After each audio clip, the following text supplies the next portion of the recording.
Hello. I'm not even gonna lie. I'm a little bit in my feels right now. I have had no plans today, and I'm currently sipping a cup of tea. I'm a little bit less than sober, and I wanna chat. I wanna chat. I don't know if I'm ever gonna post this.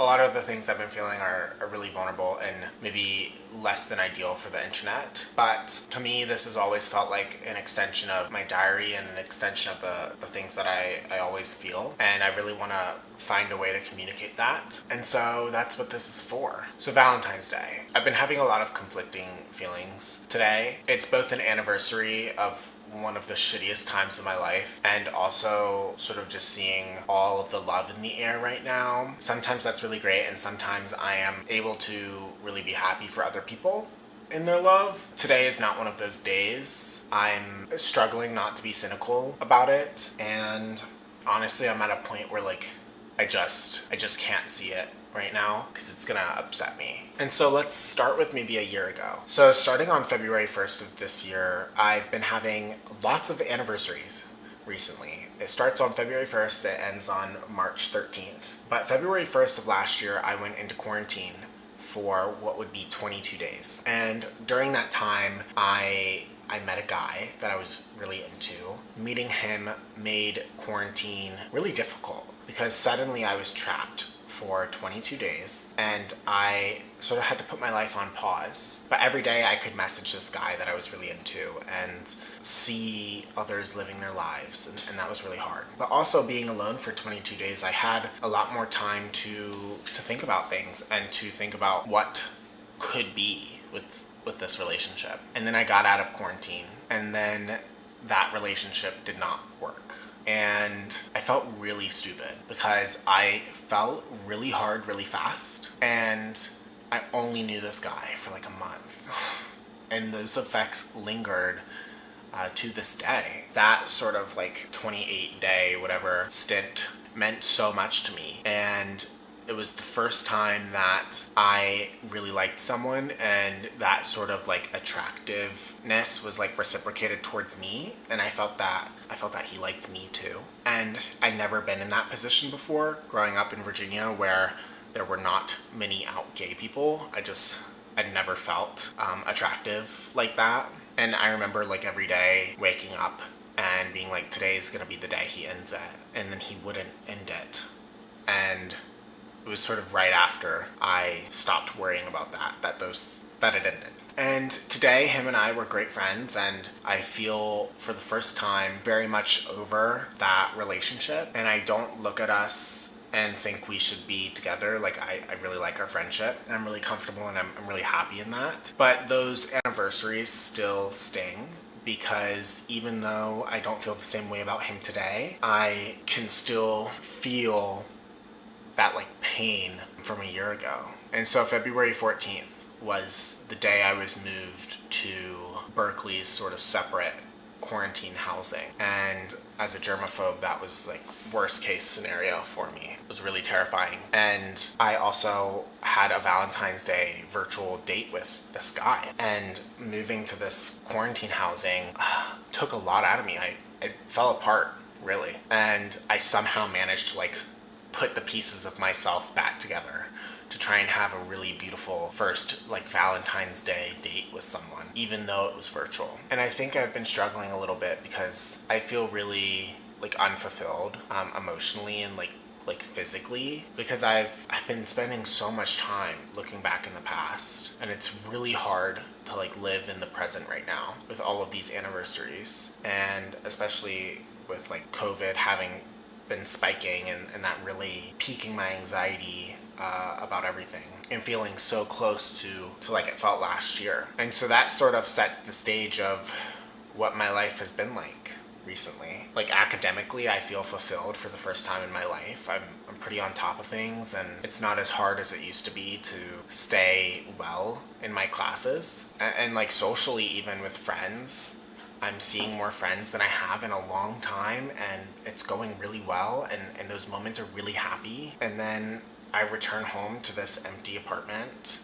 and I sort of just feel like what's the point of all of this? I don't know. I've also felt really down on myself lately. Like, I've been feeling a lot of negative emotions towards myself. And I look at myself in the mirror and I think I'm like the ugliest person on planet Earth. And I don't see myself as attractive. And people always say that, like, you know, you need to love yourself before you can love someone else. And that's great and fine. But God, would I just like the reassurance for once that I'm like handsome and desired in that way. And it's been a long time since I felt that. And even when I have felt that, it's always ended less than ideally. And so I found that I've been really negative towards myself recently. I also dyed my hair blonde. And usually when I dye my hair blonde, that shit makes me feel so attractive. Like, on top of the world attractive. And I did it this time, and I looked in the mirror and I still felt ugly. Like, I still felt really shit. And I was like, wow, like, you pulled this trigger, which usually improves the confidence, and yet you feel bad about it, and it like really destroyed my confidence. And I think it's growing on me now. I think it's okay, but it was really shitty to feel that recently. And then lastly, with Valentines, I met someone like a month ago, and we matched on Tinder, and we both thought we were attractive, and that's obviously why we matched, you know. And then, like, we didn't talk, and then a month later we started talking again.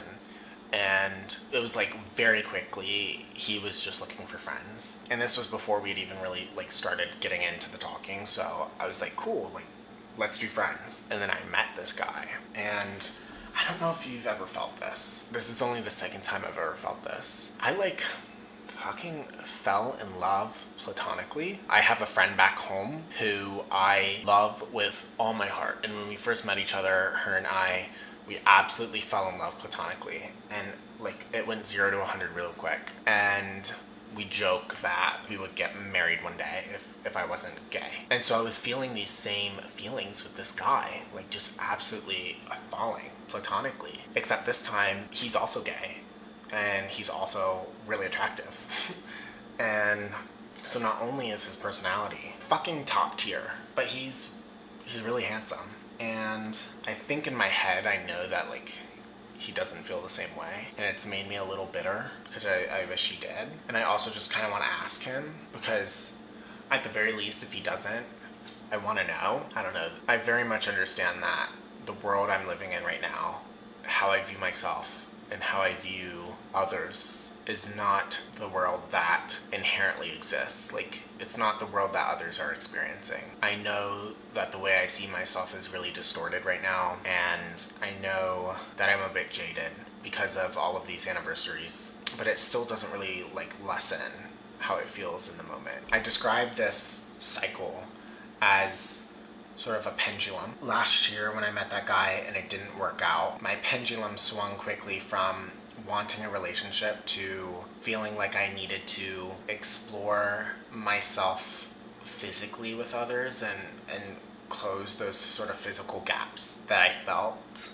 between myself and this guy where it didn't work out. And so I went out and I met other guys, and I got myself into situations that were really positive, but were not what I wanted. I always had this idea of sort of like that really innocent first, that really like kissing under the slide, kind of like, I don't know, young romance. And I think when you're gay, a lot of those opportunities are stolen from you. And when you're my age, I feel this sort of ticking time bomb of my youth. And I also feel so like inexperienced with all of these things. And I also know that most people in college are not looking for commitment or like a relationship. So the pendulum swings from, okay, I want a relationship, I want these things, I want someone to hold my hand through it all, to sort of like, what am I willing to sacrifice to have these experiences, to not feel so left behind, or to feel like sexually satisfied? What are you willing to sacrifice? You know, are you willing to sacrifice the idea that you want a relationship with this person? Are you willing to sacrifice taking it slow? For a while last year, that pendulum swung to, I was willing to sacrifice things to like speed up the timeline a little bit.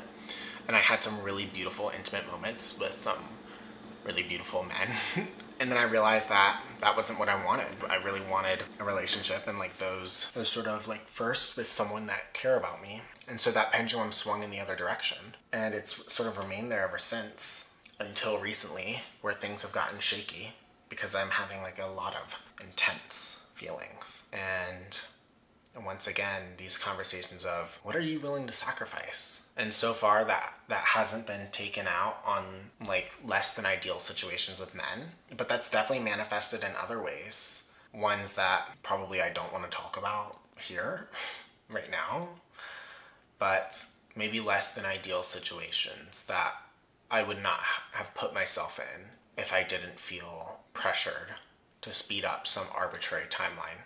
So anyways, I'm alone on Valentine's Day, and that's fine. It's okay. And I know that this video is like really stupid because I am not going to feel this way forever. And it's stupid to feel this way. But why do I feel this way? And why do I treat myself like such utter shit when I look at myself in the mirror? And I don't have a therapist. I only have my diary, which I love my diary, and I have been writing in it. But these emotions are really complex, and I wanted to talk about them, and I don't think I've done it justice, but selfishly a part of me hopes that the people I've mentioned see this video. And also I don't want to deal with those conversations if they do. It's fine. It's cool. I'm cool. I'm okay. I'm doing great. And you know, it is kind of dumb because I literally am doing so good. I went and I saw a lot of friends this weekend. I tried a lot of new experiences that I've never done before. I went on a hike. I never go on hikes. And yet for all of those plans, like I shit you not, I probably did 5 or 6 things with 15 different people this weekend. And yet for all of those plans, in the one way I wish I felt satisfied, I do not. So cheers to that. Anyway, if you are the first man I mentioned and you're seeing this video, it's kind of embarrassing because I am over you and I love you lots. And I'm so happy we're friends. I do just wish that you communicated a bit better about that time because it was really important to me, maybe less so to you. If you're me and you're watching this, I hope you're feeling better about yourself, genuinely. I hope you're treating yourself with kindness, and I hope you see the beauty within yourself, and I hope you know that you're enough and that someone doesn't see you that way. That has no indication on who you are as a person and your value or your worth, because you are absolutely worth it and you deserve as much as any other person does, and you should wait to not sacrifice those things that you want to speed up the timeline. And then finally, if you're that new guy, I hope you know that I'm talking about you, and I hope you have a fat crush on me. Because you're not making it very clear if you do, and it's really depressing me. Like, actually, can you tell? I'm pretty attached, but if you don't have a crush on me, just casually tell me that you've seen this video and say, I don't have a crush on you, but I still want to be your friend. Or else I will cry. Like, actually. Okay. I think we're done here. I don't know what else to say. I just need to go to bed. And hang in there for tonight, I guess. Because Valentine's Day is over in about 8 minutes. 8 minutes. Good night, Keith. I hope you feel more like yourself soon.